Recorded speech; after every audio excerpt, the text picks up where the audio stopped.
Мои стихове, сатира. Искало магарито да е катър, но имало един кахър. Не можело с този над да кара все напред-назад. Но нещо пречело му, тъй решило да се отърве с онуй, наречено магаришки инат. И то с магаришки сурат. Дано кобилка го хареса, че магарицата му деса, високо вири си главата, с нагоре вдигнати краката.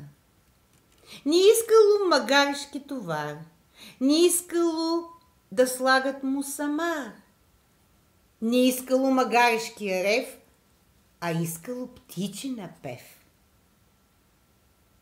Умръзнало му бе сеното, слама, ечемикове зърното, фураж конски иска да яде. И то с доза за коне. Тръни плод, морков хляб, деликатеси на обяд, сутрин, вечер, ей така и да избягва захарта. Пребутват му дори плакати, такви с предизборни плакати. Преживно е и то се знае и тревопасно. Кой не знае?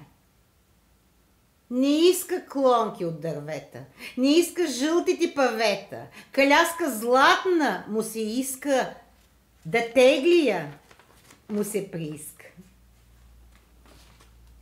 Искало магарито да е катър. Щом кон не може, по-добър късмет и жреби в живота, а не магарешка Голгота.